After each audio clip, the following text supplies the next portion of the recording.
our guys are really looking forward to the start of the season. They've been working very, very hard. We're a smaller team than we even were last year. So we're going to have some major challenges ahead of us, and I think our guys are looking forward to that. They have read all the preseason hype around the league and around the country, and we'll look forward to playing Lafayette and getting this season started. All right, if you have questions for Coach L, please use the hand raise function and wait to be called on. We will start off with Michelle Kaufman from the Miami Herald. Michelle? All right. Hey, Coach. I'm just wondering, what did you learn from what you've seen so far and from the exhibition the other day about Norchad? There people were very excited about what they saw from him. What did you see from your vantage point? And you had mentioned a couple weeks ago that the key is going to be, how's he going to do against big men in the ACC? But what have you seen so far in a game situation like the other night from him? Well, I think Norchad's had a very, very consistent preseason.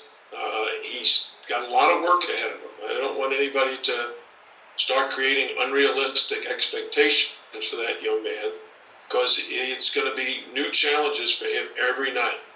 At 6'7", he's not nearly as big as most 5 men that we're going to play against, including against Lafayette, who has a 7-footer who transferred out of Boston College. So he's got his challenges, but he also has some terrific gifts. And probably the main one is his energy and enthusiasm, just the personality that he brings to the court. He's a high-energy guy and someone his teammates love playing with. He's got some unique physical capabilities.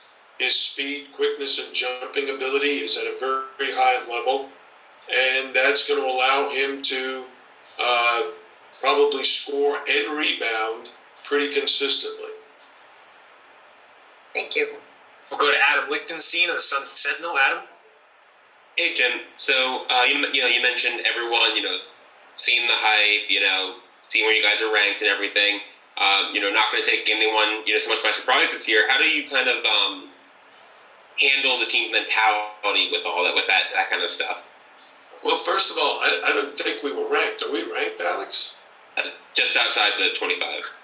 Yeah. Okay. When we get in the top 25, then I'll consider us being ranked and not sneaking up on anybody. But until then, there's just so much basketball that needs to be played before anybody finds out who's really good and who isn't. You can look at last season and how many people would have thought the ACC was going to have 3 teams in the Elite 8? No, the ACC was, I think, almost being ignored early on, except maybe for Duke. But I think our schedule is such that we're going to face a lot of challenges in the non-conference. And going on the road at Central Florida is going to be a major challenge for us, a team that beat us last year. Playing Providence, a team that went to the Sweet 16 last year. Playing Rutgers, who, if I recall, the last time we played them, they beat us at our place. They blocked the last second shot that would have tied the game. So we've got some early season contests that'll kind of prepare us for the ACC. Plus, we play 4 ACC games in the month of December. I mean, I never heard of that before, but 4 ACC, 2 at home, 2 away in December. That's quite a challenge that early in the year. Yeah, and if you have questions for Coach L, please use the hand raise function. We'll go back to Michelle.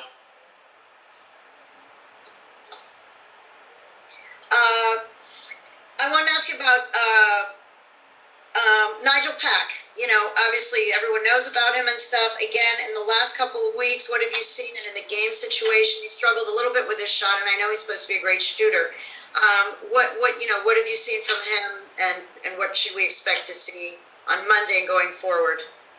Well, Nigel, again, is one of those terrific young men who just fits in here so beautifully. He's making the transition from being a 2-guard at Kansas State to being a point guard here. He's handled that beautifully. But when you're handling the ball a lot more and you have a lot more responsibility to get the other guys involved, it does present a challenge for him. But he had 6 assists and I think 1 turnover the other night. And I think he's doing a great job. His teammates really enjoy playing with him. And I think he and Isaiah Wong are a dynamic 1-2 punch in our backcourt. Go to Christopher Stock of Inside the U. Chris? Hey, Coach, you used primarily 7 guys. Harlan got in there and the freshmen got in there late. Do you feel comfortable with that rotation, that group, and maybe how do you foresee it maybe the early part of the season? Well, I try to go with 7 guys early in the season until they get really comfortable with each other and the playing time and the role they have. We add an 8th, then maybe a 9th. But the rotation's gonna be developed over the course of time. I don't know if we're gonna be playing 7 the whole time or 8 or 9, but you'll be able to figure that out probably sometime in December. And just to follow with that, there was only a couple times that we saw Nigel, Isaiah, and Bensley on the court a couple times that game. Just your thoughts on those guys, and I know you talk about small ball, but that's obviously going even smaller. I didn't say small ball. I said smaller ball. So that if you look at our starting lineup the other night, we had Nigel, Zay, and Wooga, the 3 perimeter players, with Bensley subbing for those 3. So there are going to be plenty of minutes that Bensley's going to earn because of his outstanding defense on the ball. So we'll be small and we'll play smaller, and we'll hopefully be able to bring along our freshmen who have a little bit more size and make our front court a little bit bigger, although Anthony Walker can play both the 4 and 5 position, and he's doing a very good job in practice and earning a lot of playing time himself. Got time for a few more for Coach L. We'll go to Chris DeMond of the Miami Hurricane. Hey, Coach. During the exhibition game last weekend, how did you think Nigel and Norchad meshed with the team, and how do you think their chemistry is going to develop with the rest of the players throughout these first few games in the season? Well, I think they have great chemistry already. I think that practice has indicated to me the chemistry is very, very good. We can score the ball. I use this as a very simple example. Isaiah Wong has over 1,200 career points. Jordan Miller has over 1,200 career points. Norchad has over 800 career points. Nigel has over 800, and Anthony Walker has over 500.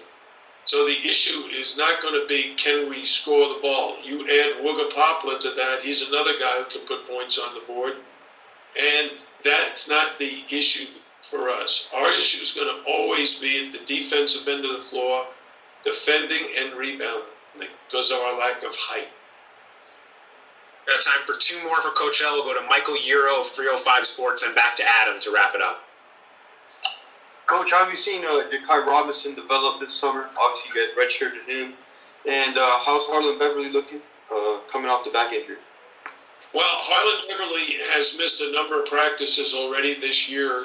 He's slowly recovering and trying to get himself back in great shape. He's not 100%, and he's working at it, and we count on him because he is an upperclassman with a lot more experience than any of our freshmen. And plus, he can play multiple positions.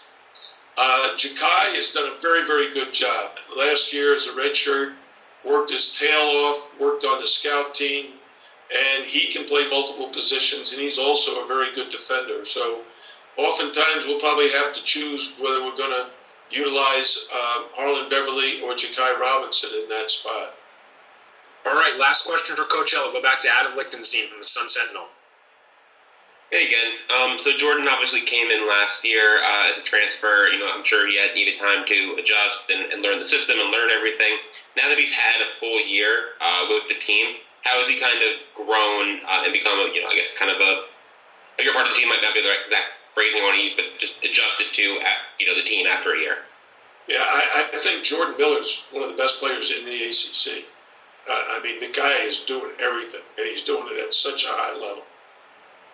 His field goal percentage, his offensive rebounding, He may be our best defender and the most versatile defender. He guards bigs, he guards guards. He could be the defensive player of the year in this league. That's how good he is, and that's how good he's playing. So we're counting on Jordan to have a huge year. All right, Coach. Thank you very much for your time. Thank you, everybody. Record.